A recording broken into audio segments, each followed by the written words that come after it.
पुरोहित जी, आपकी आज्ञा होके तब जोधा के डोली में बैठावल जाए। कुछ शेष तो नहीं रह गई ना? जी ना। एक कार्य शेष रह गए बा बापू सा, हमार क्षेत्र की मिट्टी।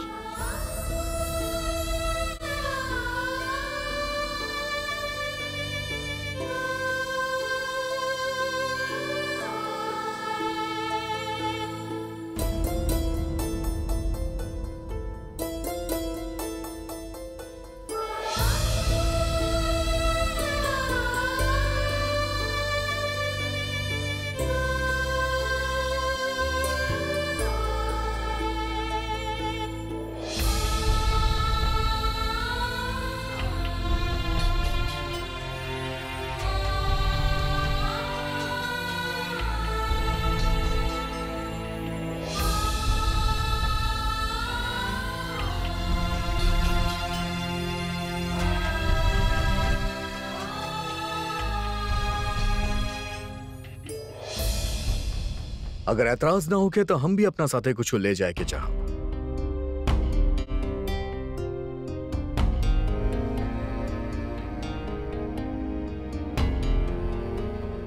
हम इनके अपना साथे ले जाए चाह। छोटा शहजादा, तू जोधा के हिफाजत करे चाहत रहला ना?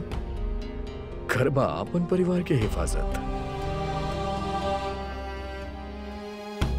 राजा भारमल हम मान सिंह के अपना साथे ले जाए चाह और बदले में हम आपसे वादा करतानी कि तारीख में ये बहुते बड़ सिपाही के तौर पे जानल जाइए। हम के स्वीकार बा, लेकिन हम आपके साथे ई खातिर ना आए कि हम के आपन नाम इतिहास के पन्ना पे लिखावे के बा। हम तो अपन जोधा बुआ सा के सुरक्षा हेतु आवे चाहता नहीं।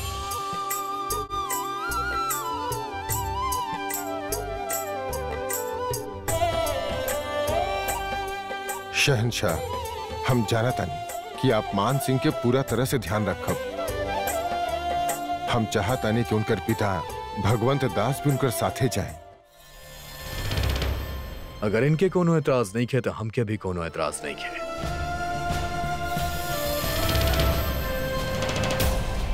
यदि बापू सा के यह आज्ञा बात हम भी साथ चले खातिर प्रस्तुत बानी। मान सिंह तू बहुत भाग्यशाली बन कि हिंदुस्तान के शहनशाह स्वयं तो के शिक्षा दी। भगवंत दास, मान सिंह के ध्यान रखिए।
जोधा के डोली सांभर के छोड़ आगरा के लिए निकल चुकल रहे। सांभर से आगरा के रास्ता तकरीबन 3 दिन के रहे। रात हो चुकल रहे और जलाल के कारवां पड़ाव डाल चुकल रहे।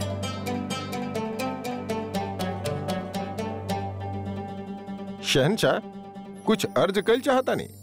अगर आप इजाजत दी तो आपके निकाह के मुबारक मौका पे खेमा में जश्न मनावल चाहता नहीं। काफिला के साथ मौशिकार तो बढ़ले बढ़े, फौज के आराम भी मिल जाई और जश्न भी हो जाई।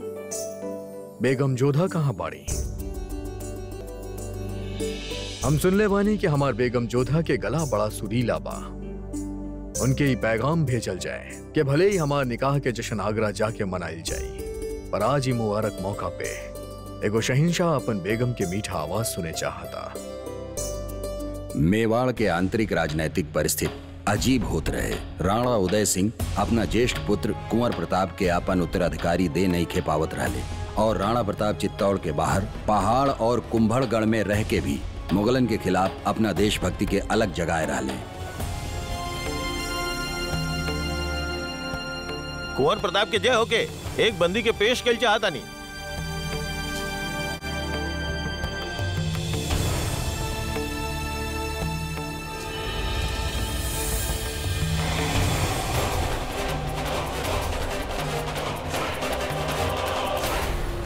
एक यहाँ कहाँ लाल गइल बा? कुंवर सुजामेल आमिर के विरुद्ध मुगलन के साथ देले रहले कुंवर साहब उनके शिविर के आसपास घूमत करके पकड़ल गेल रहे। छोड़ दे इनके। मुगलन के साथ हाथ मिलाए वाला देशद्रोहियन के मेवाड़ में स्वागत ना कइल जाला, होकर वध कइल जाला। किंतु हम तोरा के छोड़ता नहीं। चल जा और दोबारा कभी हमार सीमा रेखा के पास भी मत दिखिया। जब वध कइल आपके परंपरा हा तो हमारा के काहे छोड़ रहल बानी? तोरा के मार देहल तोरा पर दया कइल होखी। मर जाई बात सब भूल जाई हन कि सुजामल नामक एगो देशद्रोही के कारण आमेर के राजकुमारी के एगो मुगल के साथ विवाह करे के पड़ल। तोहार जीवित रहल तोरा खातिर दंड बा। जब तक जीवित रहबा स्मरण करके जलबा कि तोहरा ही कारण हम राजवंशियन के लज्जा के कारण सर झुकाए के पड़ल, कि तोहरा ही कारण हमनी के धरती कलंकित भइल। जहां भी जइबा प्रजा के ताना तोहार कान के भेदी हन, उनका दृष्टि तोहार द्रोही मन के छेदी।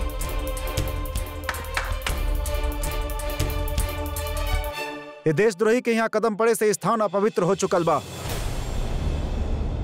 जो स्थान पर एकर कदम पड़ल एके विध्वंस कइल जा।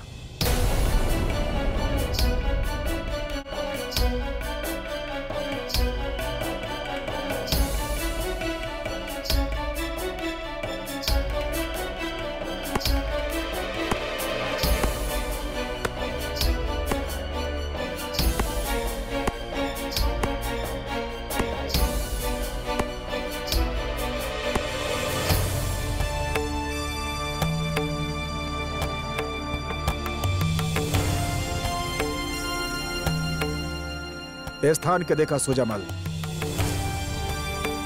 जौना तरह से तहस नहस भइल बा, एके पुनः वैसा ना कर सकेनी। ठीक वही प्रकार जौन तू कैले बाड़ा, ओ हानि के ना कोनो इतिहास पाठ पाई ना ही कोनो समय।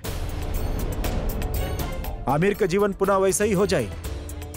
यहाँ के लोग अपन बुरा समय भूल जाइ हन, लेकिन 2 व्यक्ति हमेशा याद कल जाइ हन। एक जोधा जौन आमेर खातिर अपन जीवन के बलिदान दे देहली, और एगो तू जौन एगो राजगद्दी खातिर पूरा आमेर के मुगलन के हाथ बेच देहलस।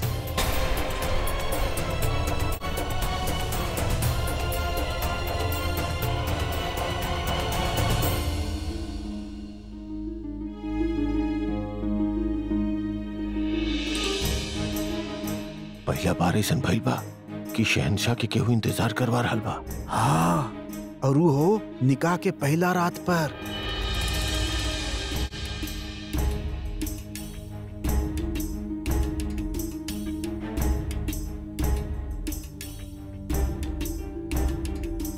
कुछ कहे चाहता नहीं आप सब? ना हुजूर, सिर्फ एक गुफ्तगू फरमावत रहले कि महामंगा अब तक आइल का है ना। जिल्ले इलाही की इंतजार करवावल ठीक नहीं है। सब्र के भी इंतहा होखेला हुजूर। कुआं जितना गहरा हुई पानी उतना मीठा निकली शरफुद्दीन।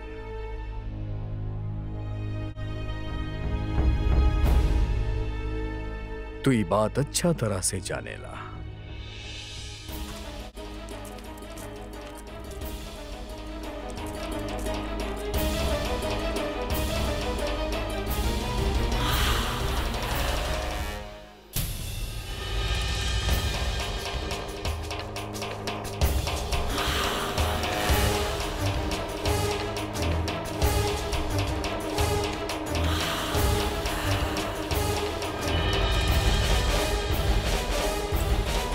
शहंशाह के ई तरह इंतजार करे के पड़ली खातिर माफी चाहत बानी। बेगम जोधा ना आ पाई हैं। मतलब वो आवे से इनकार कर देले बिया।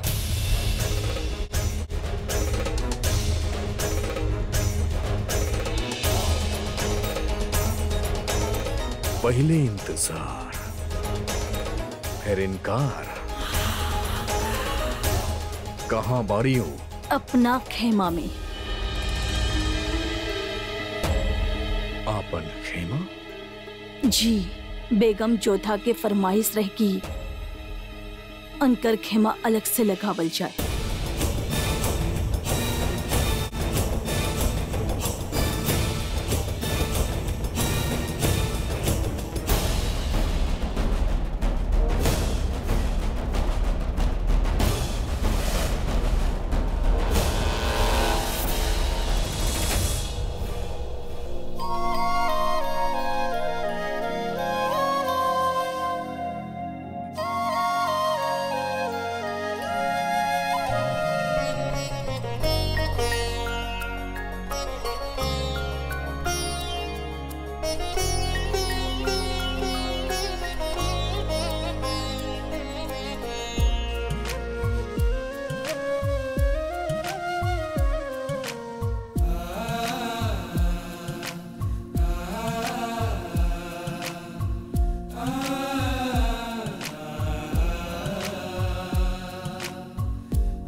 हम आपके हाजिर होवे खातिर बुलाईनी, आपकी आवाज सुने खातिर।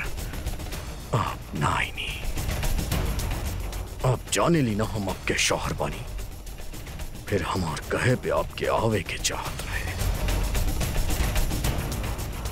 आप खामोश काहे बानिया? अग्नि की ज्वाला के आगे कितना बड़ बड़ बात कैले रहनी आप, कितना बड़ बड़ वचन ले रहनी आप कि अपन शौहर के सब बात माना बाप, एगो बीवी होके के हर फर्ज निभाई बा। तभी से वो सब बात हवा हो गई। हमके आपन दिहल वचन याद बा, ई भी याद बा कि आप हमार पति बन चुकल बाड़े, लेकिन शायद आप भूल रहल बानी कि हम आपके पत्नी बन के यहाँ आयल बानी और कौनो भी धर्म एक पत्नी के दासी समझे के ओकरा साथ बल प्रयोग करे के अधिकार केहू के ना देला। हमार सप्तपति के वचन भी आपके हमरा के ई प्रकार भरल सभा में बुलावे के अधिकार ना देला। कौना भी पति खातिर ओकरा अधिकार से पहले ओकरा पत्नी के मान सम्मान आवे के चाहिए।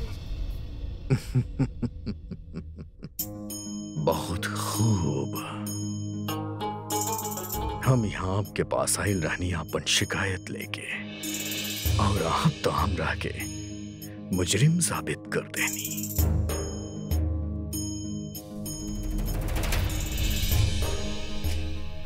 ई जौन खौफ बा आपके नजर में हमरा के लेके के अब का होई, हम कैसे पेश आईब, हमके पसंद बा। ई खौफ हमेशा कायम रहे।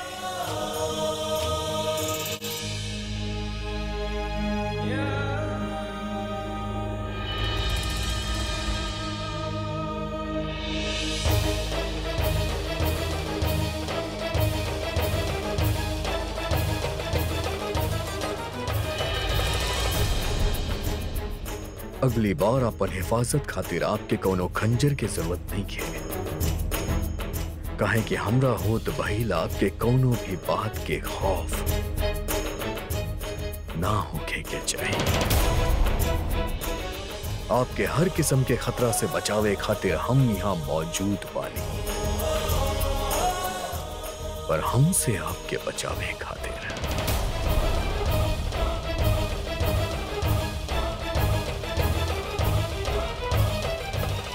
केहू नहीं के।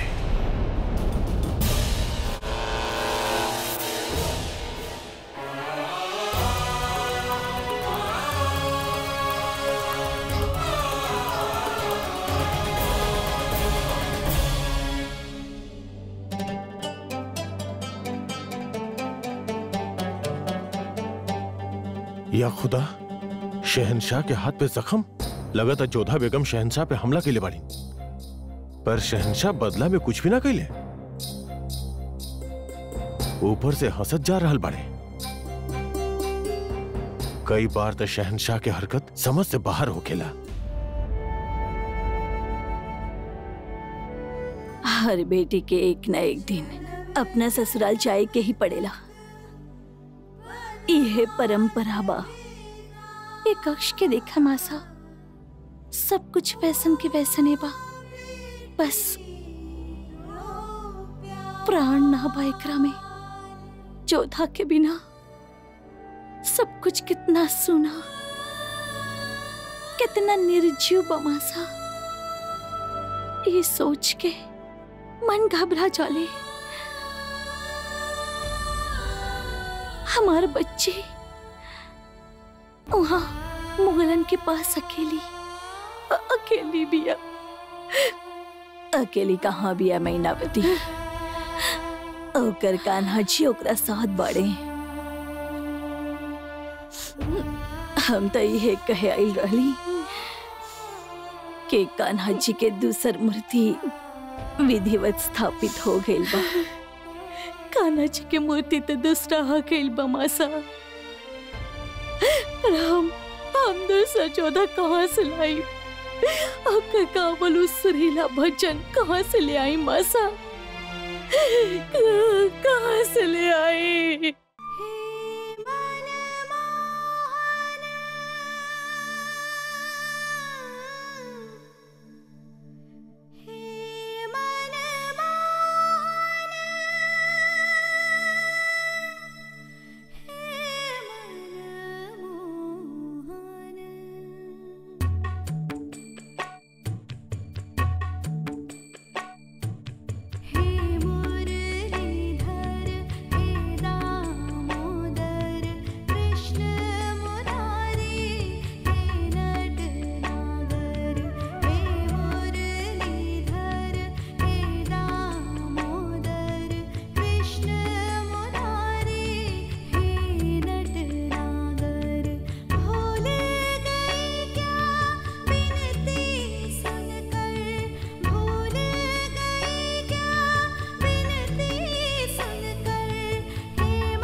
हुजूर आला, दस्तरख्वान सजा देहल गइल बा।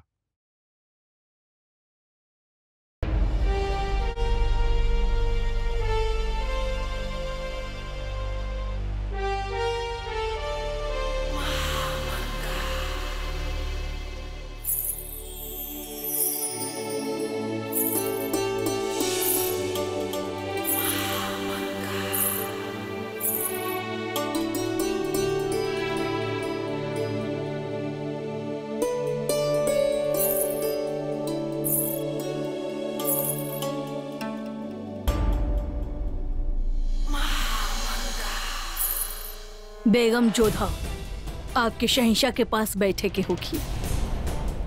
यह हमनी के रिवाज बा।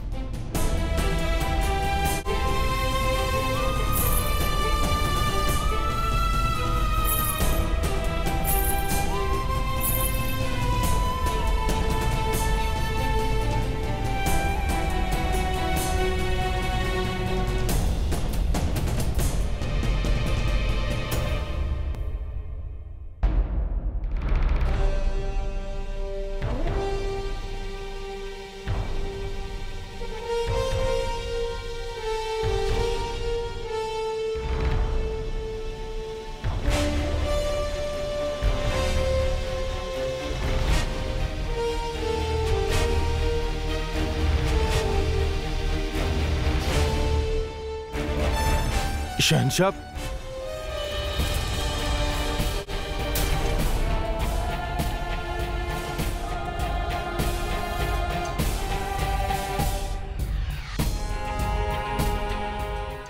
रउआ भी सहायता कर दी, कर्तव्य समझ के ही सही।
काफिला के निकले के हुक्म दी। 6 हुक्म शहंशाह।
इहे चाहत रहे कि रउआ उनके खिलाई अपना हाथ से।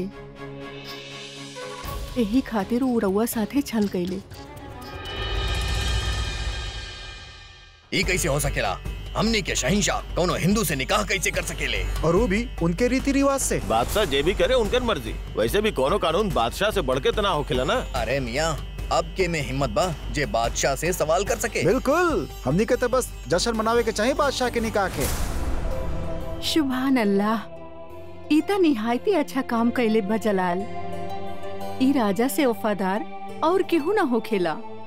पहले भी हमार कितना बार मदद कैले बाड़े और मरहूम बादशाह हुमायूं के जान बचैले वो। और जलाल की जिंदगी ईता उन्हीं के कर्जदार बा। और अब एक राजवाड़ी के शहजादी से निकाह। वल्लाह,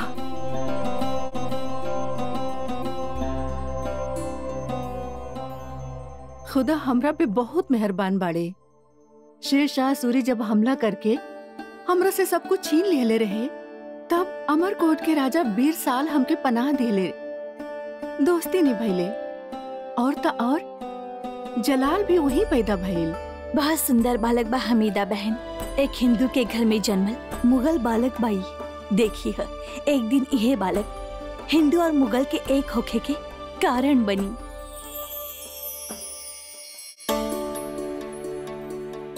बहुत बजा फरमाए रहली अमरकोट के महारानी कि जलाल हिंदू और मुगल के एक होखला के सबब बनी।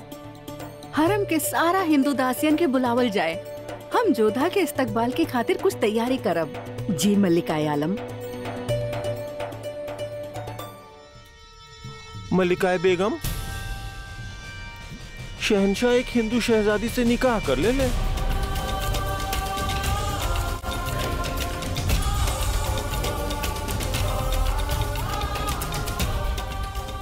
होशियार खान, खेल के दौरान हमके दखल अंदाजी पसंद नहीं खे। कमाल बा, आपके इतना बड़ा खबर मिलल और आपके चेहरे पे शिकन भी नहीं खे। शिकन काहे होगी हमरा चेहरा पे? शहंशाह के हमरा से बेहतर और के जानेला। फिर उनके एक नया खिलौना मिल गइल बा अपन दिल बहलावे खातिर। कुछ ही दिन में ऐसे भी दिल भर जाई उनकर। शहंशाह अपना हरम में चाहे जितना भी खिलौना सजा ले, कितना भी बेगम ले आवे, उनकर पसंदीदा खेल ता शतरंज ही रही। और उनकर पसंदीदा बेगम रुकैया ही रही। वो हरम में ही रही मल्लिका? तो जाई उनकर कमरा सजाई। जलाल के हर एक चीज हम ही संभाल ले बानी, तो खिलौना के भी हम ही संभालब। गुस्ताखी माफ मल्लिकाए बेगम। शहंशाह महल में तशरीफ ला रहल बाड़े। गुस्ताखी माफ मल्लिका। शहंशाह के इस्तकबाल करे आप ना जाई? जरूरत ना बा। हमेशा की तरह शहंशाह खुद हमरा पास ही हैं।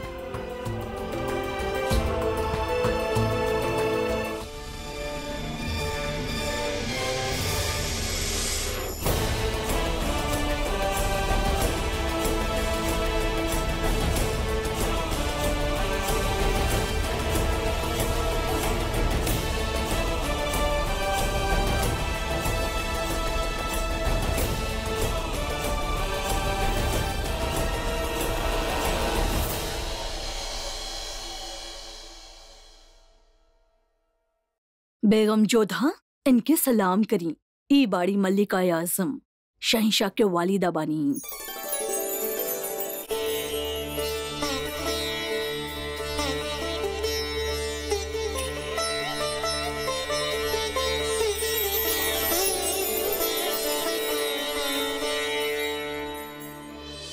माशाअल्लाह, जितना सुन ले रानी उसे कहीं ज्यादा खूबसूरत बाड़ू। हीरा की चमक भी तोहरा नूर के आगे फीका पड़ जाए। हमरा दुनिया में खुशामदीद। इनसे मिला, ई बानी बख्शी बानो, हमार बेटी जलाल के छोटी बहन। खुशामदीद भाभी जान। जरा आपके पैर आगे करें। दूध धुलिया के रस्म पूरा करे के बा।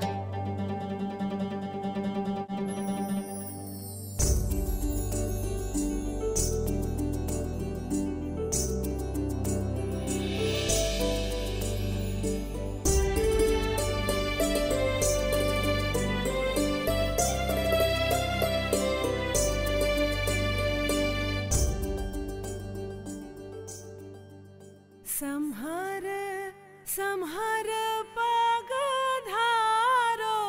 पधारो मंगल द्वारे ओ दुल्हिन रानी।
तोरा रिवाज के बारे में ज्यादा मालूमात नहीं खे हमके, पर सोचनी कुछ ऐसन करी जैसे ये महल में तोके कुछ अपना सा लगे। यही खातिर हिंदू बांदियन के अगवानी के गीत गावे के लिए बुला लेली। तू ना जाने लू जोधा, तू हमरा खातिर कितना खास बाड़ू। माँ हमरा बहू के आराम खातिर तैयारी करा। हम चाहत बानी कि उनके खास सहूलियत मिले। अब बिल्कुल फिक्र मत करी मलिका आजम, हम मिनकर और इनकर फरमाइश के पूरा ख्याल रखब और इनके इ महल में इनकर जगह भी दिखा देब। ना, रउआ सिर्फ तैयारी करी। ई महल और यहाँ के हर चीज से अपना बहू के तारुफ हम खुद करवाएब।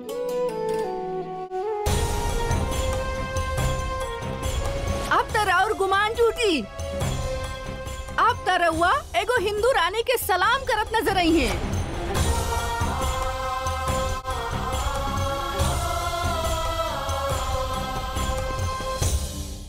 ई बा हरम, महल के शाही औरत के रहे के जगह।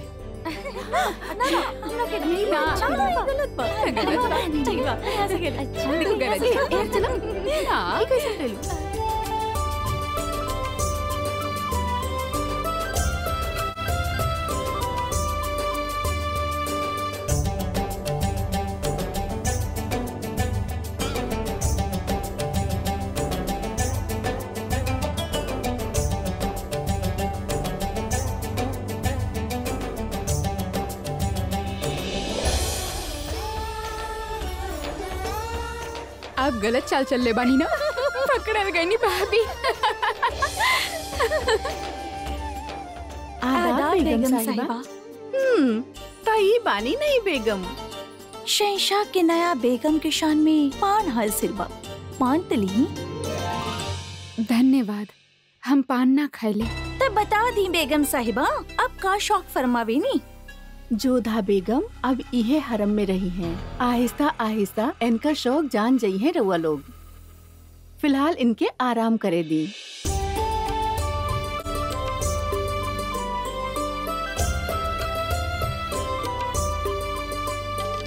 दुनिया में हर तरह के लोग होखेले बहू बेगम। हर एक के बात पे ध्यान दिहल जरूरी ना बा।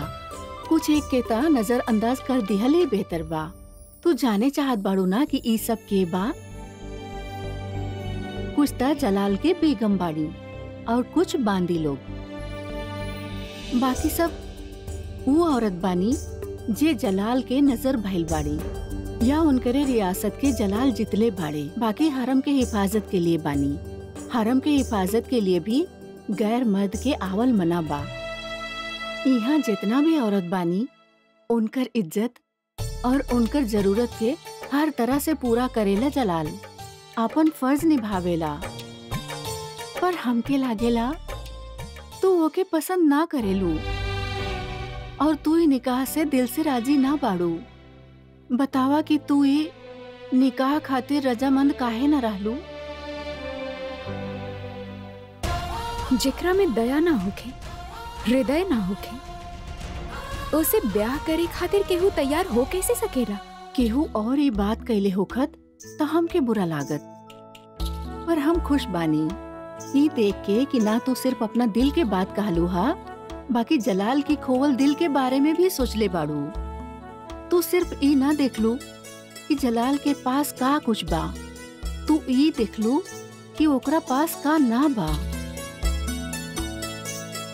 अल्लाह चाहले ता तोहरा आइला से जलाल के ओकर खोवल दिल मिल जाई। अब तोहरा से रुखसत लेत बानी, आराम करा। तोहरा हर जरूरत के ख्याल महामंगा रखी है।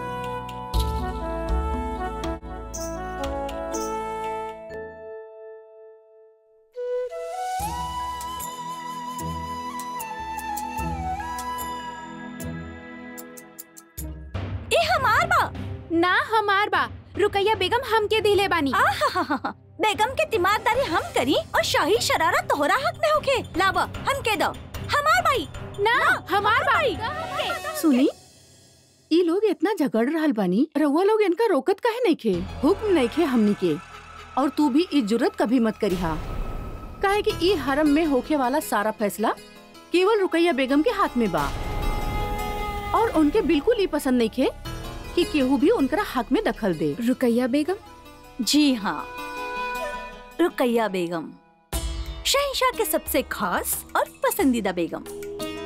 हरम में उनकर हुक्म भी ऐसे मानल जाला जैसे शहंशाह के हुक्म मानल जाला। 2 दिन पुराना कालीन होके या फिर कोनो शानदार झूमर रुकैया बेगम के नजर से उतर जाए तो ओके फौरन बदल दिहल जाला और पुराना सामान हमके मिल जाला। और काहे ना होके, शहंशाह उनका सारा बात जे माने ले। रुकैया बेगम के आगे चलल जबान और उठल सर दोनों काट दिहल जाला।